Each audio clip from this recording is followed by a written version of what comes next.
Sa mga dalisdis ng isang bundok sa Italia, natagpuan namin ang isang perpektong na preserba at matagal nang nakalimutang tradisyonal na bahay Italyano.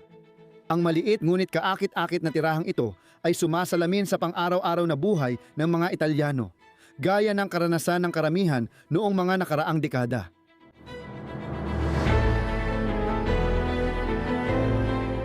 Ngayon, dadalhin namin kayo 30 taon pabalik para ibahagi ang kwento ni na Ugo at Pietro na dating nagmay-ari ng kaakit-akit na bahay sa bundok na minana nila mula sa kanilang mga magulang.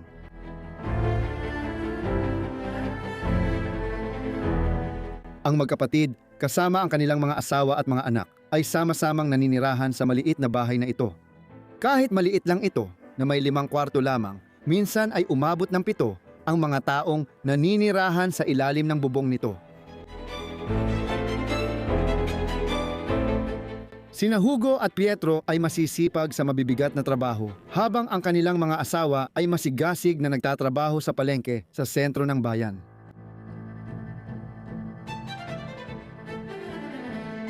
Bihira na ang ganitong pamumuhay ngayon.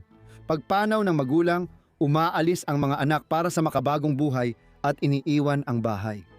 Ngayon, halos walang kwenta at hindi pa rin nabebenta, ito'y alaala ng nakaraan.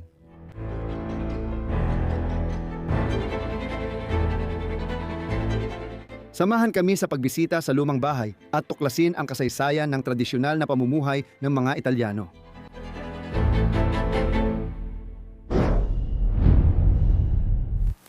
Kamusta? Welcome back sa Bros of Decay. Ako si Leslie at si Ginong Danny ang nasa likod ng kamera. Kamusta? Kamusta kayong lahat? At welcome ulit sa inyong lahat dito sa napakagandang bansa ng Italia. At sa pagkakataong ito, wala tayong palasyo, mansyon o villa. Wala tayong ganoong bagay. Sa totoo lang, nagsushoot kami ngayon sa isang tradisyonal na bahay Italyano na matatagpuan sa kabundukan ng Italia. Pagmamay-ari ng pamilya Pergolari, isang napakasimpleng pamilyang Italyano na naninirahan dito ng halos 25 taon na.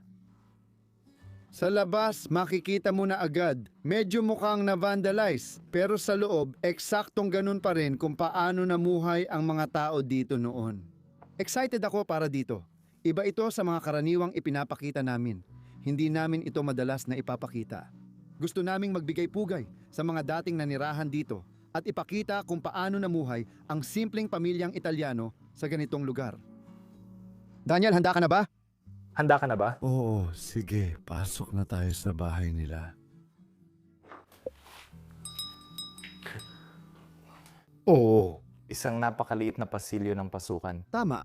Kadalasan kapag pumapasok tayo sa mga palasyo, may malalaking pasilyo ng pasukan. Ito ay isang napakaliit at komportabling pasilyo lang at talagang sira-sira na rin. Oo. Sa paglipas ng mga taon, makikita mong nagbabalatan at natatanggal na ang lahat. At sa hindi malamang dahilan. May isang telebisyon na nakatayo dito sa pasilyo. Hindi ko alam kung ano ang purpose nun, siguro palamuti lang o kung anuman. Wala naman akong nakikitang nanonood ng telebisyon sa pasilyo. Oh, hindi eh. Pero astig at retro talaga yung makina na yon. Anong tatak niyan? Nucleus, hindi ko alam. Wala akong ideya. Parang tunog Italyano. Oh. Malamang hindi ko nga mabasa. Nandito pa rin sa sulok lahat ng payong nila. Sa taglamig, sobrang lamig at umuulan ng niebe dito. Kaya kailangan talaga ito. Wow! Panginoon, grabe yon. Gusto kitang dalhin sa unang kwarto ng lugar na ito at kung ano na lang ang natira rito. Sa totoo lang, halos lahat ng kasangkapan dito ay nasira na sa paglipas ng mga taon. At gaya ng nakikita mo, halos wala nang natira rito. Pero kung tama kami, ito dati ang kainan ng pamilya Pergolari. At napaka-interesante ng kwento dahil 2 magkapatid ang nanirahan dito kasama ang kanilang mga asawa at mga anak. Maraming tao ang nakatira sa maliit na bahay na ito at may isip mo na lang ang ingay at kasiglahan na nangyayari sa loob ng lugar na ito. At ang tanging makikita mo pa sa mesa ay ang mga kubyertos at mga baso na nakakalat doon. Hindi na ganun karami ngayon. May mga maliliit kang bag na nakakalat dito sa mesa. Sa tingin ko, parang galing ito sa botika. pero hindi ako sigurado kung may nakasulat na formula o kung anuman. Oo, sa tingin ko galing ito sa botika. Hindi ko alam, parang pulbos o kung anuman. May guwantes ako, hindi ko dapat hinahawakan ito. Hindi mo dapat hinahawakan yan. Medyo may amag na lahat dito sa lugar na ito. Isang napaka-Italianong fireplace. Gustong-gusto ko kung paano ito pinagpatong-patong at gawa ito sa parang luwad o bato o ladrilyo.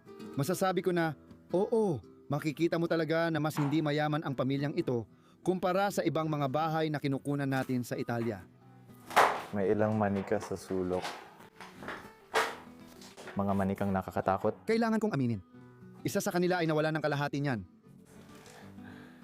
At malamang na iyon ay isang larawan ng pamilya doon. Tingnan mo ang dami ng mga bata sa larawang iyon, nakikita ko na agad, parang 4 na bata o baka higit pa doon. At dito naman ay may larawan ng kasal. At kung hindi ako nagkakamali, ito si Hugo at ito si Lucia na nakikita natin sa larawan. Pero isa ito sa mga magkakapatid kasama ang kanyang asawa at ang mga magulang ay nakatayo sa paligid. Totoong mga halaman ang mga iyon. Hindi, syempre, mali iyon. At napakaraming alaala pa rin ang naiwan sa lugar na ito. Tulad ng nakikita mo, ito si Hugo noong medyo tumanda na siya, gaya ng nakikita mo. Hindi ako sigurado kung sino ang lahat ng tao sa mga larawang ito, pero sigurado akong ang mga taong ito ang mga magulang ni Hugo at Pietro, ang magkapatid na nakatira dito. Dani, may nakita na tayong patay na tala dito. Hindi siya kabilang sa mga miyembro ng pamilya. Siya si Elio at iba rin ang kanyang apelido, pero pumanaw siya noong 1973. Wow. Wala nang masyadong natira dito. Sa tingin ko may ibang kwarto pa sa ibaba. Mag-ingat ka kasi parang lahat ay naguguho at bumabagsak. Uy, ano yon? May mga gubat, mga palayok at kawali at parang maliit na pantry kung saan pwede kang mag-imbak ng mga gamit. Kung papasok ka sa hallway, dito Dani, nandito rin ang banyo sa gitna ng hallway. Ito lang ang nag-iisang banyo sa buong bahay. Mukhang simple, mukhang payak. Oo. Pati yung tuwalya nakasabit pa rin doon, nakita mo yon? Oo. Kaya 25 taon na, yung tuwalya nakasabit pa rin sa sabitan. Kung walang kikilos, syempre. Mananatili lang lahat ng ganoon. Pumasok ka sa loob. Dito natin makikita ang kusina ng lugar. Oh, huwag mong hawakan yan. O may amag na at nagkakabagsak na. Huwag mong galawin ang mga pinto o kahit ano pa man. Pagbukas ko ng pinto, may narinig akong nahulog sa loob. Ay grabe. Anong meron tayo dito? Sa kanto? Nabubulok na ito. Cabinet, kitang-kita mong sira na. Nagkakahiwa-hiwalay na. Pero lahat ng baso ay nakatayo pa rin sa loob. Ay, hindi ko dapat galawin ang buong bagay na to. Kahit ano, literal na kamangha-mangha ito. Oo, makikita mo dito yung petsa ng 1,000, 998 dito, iniwan ang lugar na ito. Mayroong iba't ibang petsa sa buong kusina na ito. Dito, meron din tayong petsa mula 1,000, 974 dito. At yung huling 10 taon dito, sa lugar na to, yun talaga ang pinakalungkot na mga taon sa lahat. Dahil sunod-sunod, lahat sila ay pumanaw na magkakasunod. Unang nawala si Isabela, tapos si Pietro, tapos si Ugo, at si Ugo ay pumanaw noong 1973 at pagkatapos 3 taon lang ang lumipas. Pumanaw ang kanyang asawang si Isabela na 3 taon nang namuhay dito mag-isa. Nawala na rin ang lahat at tahimik na ang paligid. Makikita mo pa nga dito sa mesa ang mga huling dyaryo na naiwan mula pa noong 1977. Grabe. Nakakabaliw. Lumipat ka sa side na to. Oo. May ilan pa ring mga palayok. Mga palayok at kawaling nakapatong pa rin doon. Lababo. Ang pugon o ang kalan. Nandito pa rin. May mga nakadisplay na litrato rito. Makikita rin natin dito na bumabalik ang kanilang mga magulang. Ito rin ang parehong litrato sa kwarto. At naniniwala ako kung tama ako, ito si Isabela, ang asawa ni Pietro. Isa pang patay na tala. Oh, Oh, isa na naman kay Ilya. oh. Yung parehong lalaki. At pati na rin ang mga baso at ang telebisyon na naiwan dito at ang cabinet na puno ng mga gamit. May isa pa tayong litratong nakasabit kay Ugo sa dingding.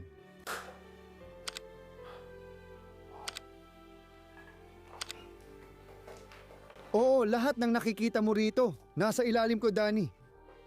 Bumagsak talaga ang bubong, pati na ang mga tile ng bubong. Kaibigan, literal na tile ng bubong ang hawak ko ngayon. Nahulog ito mula sa bubong papasok sa kwartong ito. At dito sa sulok ng lugar, nandito ang fireplace ng kwartong ito. Wow, ay gusto ko yung larawan doon sa taas. Maganda talaga ang larawang yan. Isang dalagang nakatayo sa ibabaw ng bato. Sige. Kailangan mag-ingat sa pag-atras dito. Oo, siyempre.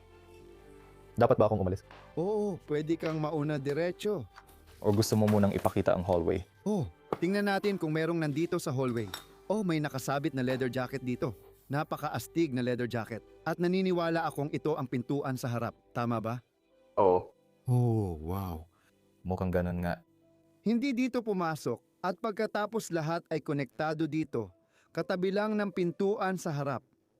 Mayroon tayong isa sa mga unang kwarto dito. Sa tingin ko may ideya na ako kung kaninong kwarto ito dati. Dahil dito sa kanto, makikita mo ang isang patay na tala, baka pwede kang lumapit ng kaunti. Oh, ito ang patay na tala ni Ugo Teregolari. At siya ang asawa ni Lucia. At gaya ng nakikita mo, pumanaw siya noong 1974. Kaya marahil ito ang kanyang silid tulugan kung saan siya natutulog at itinago niya ang larawan ng kanyang asawa matapos itong pumanaw sa kanyang kwarto. Hindi ko sigurado kung siya yun, pero sa palagay ko siya ang ina. Oo, mukhang siya nga. Oh, anong meron tayo dito? 73. Ang daming kalendaryo dito sa lugar na ito. Grabe, oo. Mag-ingat ka. May nahulog mula sa bubong dito mismo. Pakikita ko lang saglit ang bubong. May butas na agad. Yung natitira siguradong babagsak pa kapag umulan ulit. Oh, kailan nga ba talaga? Ngayon, nawala na ang bubong. Tiyak guguho rin ang buong lugar paglipas ng ilang taon. Mawawala na talaga. May mga natitirang piraso ng damit na nakasabit pa rito sa kama mula sa mga taong ito. Oh, singer na makinang panahi, syempre. Ano pa nga ba ang aasahan mo sa lugar na walang singer na makinang panahi? Kahit lahat ng mga damit ay nakasabit pa rin dito sa cabinet at mukhang mga panlalaking damit ito. Oo. Puro suit at jacket, medyo magagara ang mga damit. Pangkaraniwang damit lang. Tingnan mo, wow, sira na lahat ito. Mas maraming sirang gamit dito. Ang taas talaga ng mga kisame dito sa lugar na to. Wala talagang kisame, bubong na talaga yan. Oo, direkta na talaga sa bubong. Oo. May maliit pang painting na nakasabit dito sa hallway. May pirma pa at lahat mula pa noong 1961.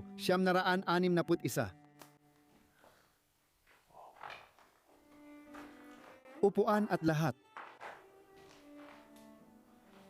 At dito, meron pa tayong isa pang kwarto. At sa tingin ko, ito yata ang isa sa mga kwarto ng mga bata. Makikita ninyo, may astig na bakal na kama sa loob na magaganda ang hugis. Kahit hindi mayaman ang pamilyang ito, gusto pa rin nilang magkaroon ng magagandang kasangkapan sa loob ng bahay. At siguradong Italian style ang nakikita natin dito. Oo, grabe. Isang malaking tumpok ng mga nakatali at nakasalansang magasin ang nakapatong dito. At syempre, maraming mga relihiyosong larawan. Oh, kita mo. Sa sulok ng kwarto nandoon yung bangko. Astig na bangko. Sayang lang at natabunan ng tambak na basura at bubong. Muli, Isa pang beses ituturo ko ulit. Wow. Pwedeng may bubong na bumagsak sa atin habang nagsushooting. kailangan mo talagang mag-ingat sa lugar na to. Oh, tulad ng nakikita mo. Oh, May mga bubong kahit saan. si Denny Lily nadapa sa isang bubong. Mas malaki talaga ang kama, gaya ng nakikita mo. Oo. Hindi ito twin bed. Pero medyo mas malaki talaga. Gusto ko yung hugis sa dulo. Maganda ang itsura. Ano meron dito? Isang drawer na may mga bagay sa ibabaw. Nakita mo na ba itong piraso, Danny? Parang orasan siya, pero may photo album na nakalagay sa loob ng orasan. Ay, wow. Wala nang mga litrato dito. Sa tingin ko, wala na talaga. Pero oo, ito ang photo album. Gaya ng nakikita mo. Wow. Ang astig nun. Oh, original. Sobrang orihinal. May ilang liham pa ring naiwan. Ilang relihiyosong gamit. Oh. Ay, wow. Marami pang larawan sa dingding. Siguradong sina Ugo at ang kanyang asawa ito. Luma ang larawan nila. Tapos may grupo ng mga taong magkakasama. Ilang magagandang larawan.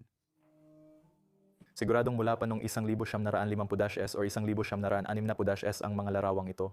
Tama kung titingnan ang hugis at pagkakagawa nila. Oh, Ay, wow. kasama pati ilang larawan ng mga bata sa likod ng pader o pinto. Gusto ko yan. Ang ganda.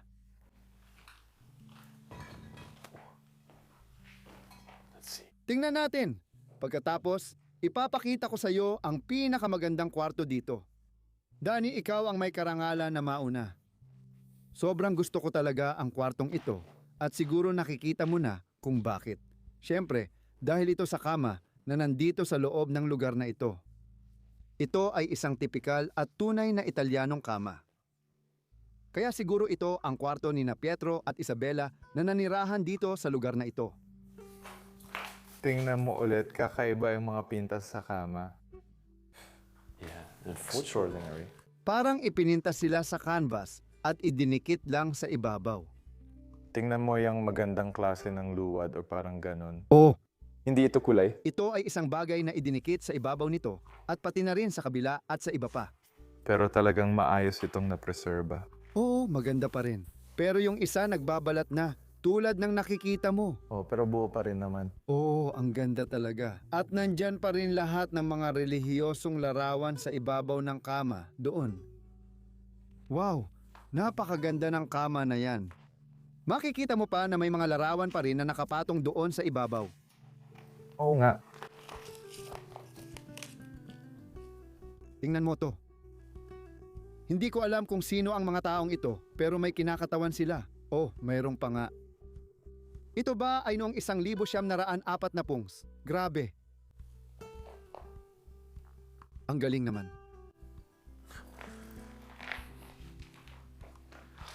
Oh. Ano meron sa side na ito ng kwarto? Parang, Improvised na aparador. oo, gaya ng nakikita mo sa taas. Makikita mo rin ang mga damit ng mga taong ito, tulad ng mga leather jacket na maayos pa ang kondisyon. Wow, gusto ko kung gaano sila kamalikot ang isip. Isabit mo lang ang tela sa harap at meron ka ng pansamantalang aparador. Tingnan mo yan. Magandang larawan ng tao sa dingding. O guhit ba ito o pintura? Larawan ito. Oo, ang astig nito, Danny.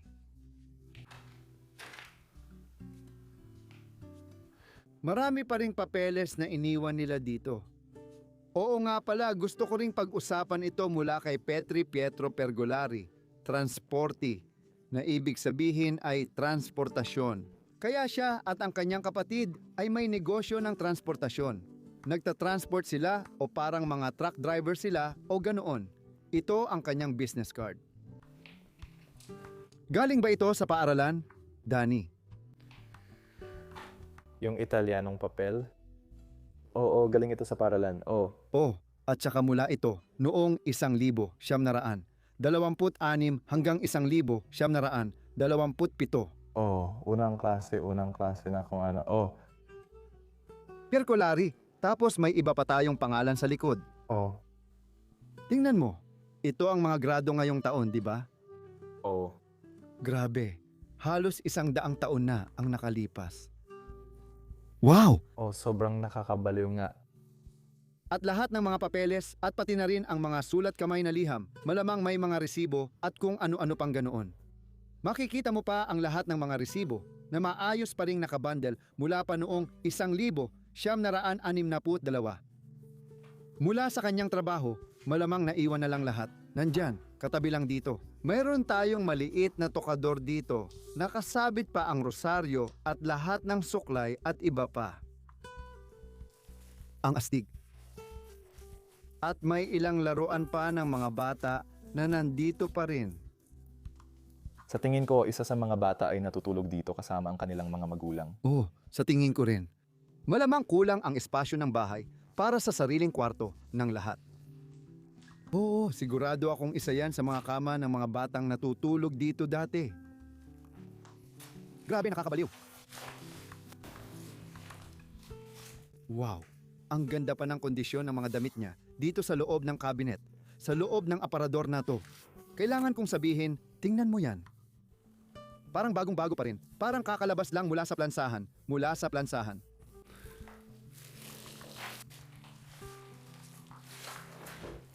Nandoon pa rin lahat ng damit nila.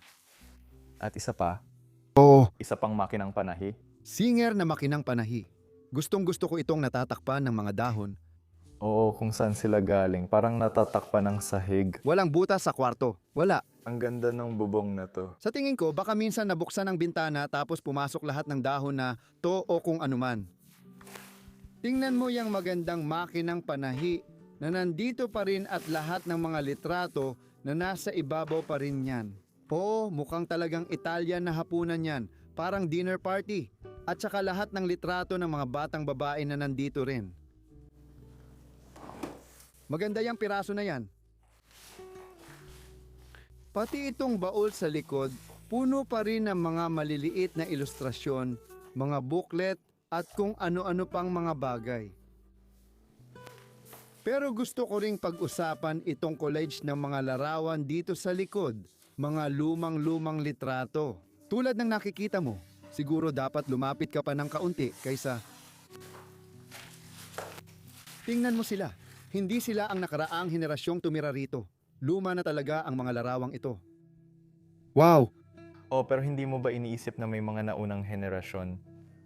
Bago kina Pietro at Ugo? Siyempre, oo, yun ang ibig kong sabihin. Ang ganda. Gusto ko yung nakasakay sa kabayo doon. Magagandang larawan. Dito, may isa pang larawan ng kasal nila na nakasabit sa pader. Napakaganda ng kwartong ito. Oo, at talagang makikita mo kung paano namuhay dito ang isang simpleng pamilyang Italiano sa mga kanayunan ng Italia. Gusto ko ito. Abiano, Uscicare tu davvero saporito Amami la Mazzaro povero cieco mio chi me da voce via pari a grandi nudi scicare tu di lume cori. Meron ding basement ang bahay na gusto kong ipakita sa iyo. At para makita yon, kailangan nating bumaba ng bundok dahil lahat dito ay itinayo sa ibabaw ng bundok. Wow! Halika muna dito sandali, may ipapakita ako. Yung tanawin mula sa bahay na to, sobrang ganda talaga ng lugar na to para tirhan. Wow! Siguradong napakasarap tumira dito noon. Meron ding bahay dito sa bandang ito. Iniwan na rin at mukhang kabilang din sa parehong ari-arian. Pero hindi tayo makakapasok dito at wala tayong alam na kwento kung bakit iniwan ang lugar na ito. Oh, At talagang sarado ito. oo, kaya. Oh, tama. Sige, tingnan natin. Maraming mga bagay sa labas dito, tulad ng mga lababo at iba pa, pati mga inidoro. Na pwede nating pasukin. Papasok sa silong. Itong lugar dito, Bubuksan natin ang mga ilaw. mukhang mas ginagamit itong imbakan ng bahay. Oh, may wine press tayo dito. kung hindi ako nagkakamali. Ito na yung pangpiga na pwedeng gamitin sa pag-extract ng alak o langis ng oliba. Langis ng oliba. Pati na rin ang bisikletang nakasabit dito sa gilid ng pader.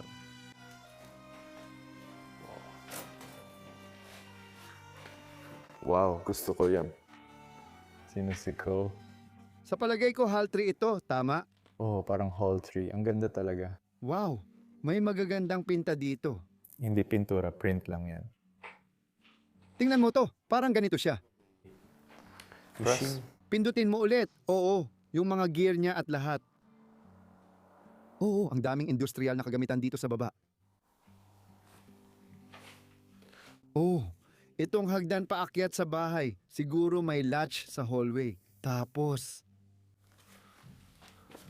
ano kaya ang meron sa kwartong ito? Ang daming sapot ng gagamba kahit saan. Pwede mo bang ipakita? Oo, kasi gusto ko lang mabilisang silipin dito. Ang dami kong nakikitang bariles ng alak at iba pa. Ah, sige, sige.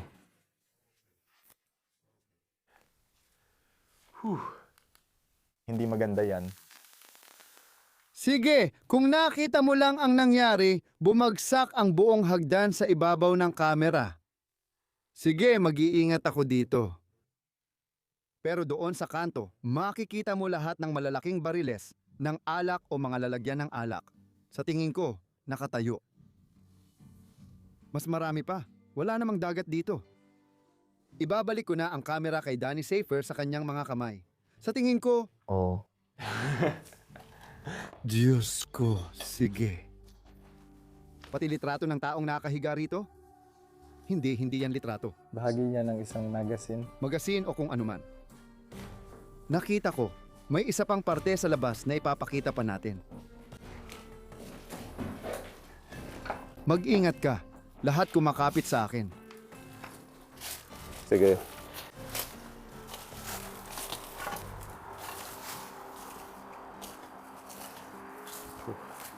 May garahe dito sa labas. Dito siguro nila nilalagay ang sasakyan nila. Pero, oo. Ngayon parang wala nang masyadong oo. Marami ring bagay dito sa labas. Sa tingin ko ito ay isang interesting na video para sa akin. Para itong isang parangal sa pamilyang dating nakatira dito, ang pamilyang Pergolari na dating nakatira sa bahay na ito. Bigyan sila ng huling pagpupugay ng respeto. Lahat sila ay pumanaw sa loob ng isang dekada at naiwan ang buong bahay nila noong panahong iyon. Ano ang masasabi mo tungkol dito? Talagang kakaiba ang bahay, napakaliit at napaka-traditional. Oh, Maganda siya. iba talaga. Kung nagustuhan mo, paki-like ang video, mag-subscribe, mag-comment sa ibaba, at kilalanin si Ginoong Danny, ang nasa likod ng kamera. Salamat. At sa description, may link din kung paano mo kami masusuportahan at kung paano mo kami matutulungan na makalibot sa buong mundo. At sa lahat ng iyan, gusto kong magpasalamat sa iyo. Magkikita tayo ulit sa susunod na linggo sa panibagong episode. Paalam, mahal kita. Gotta do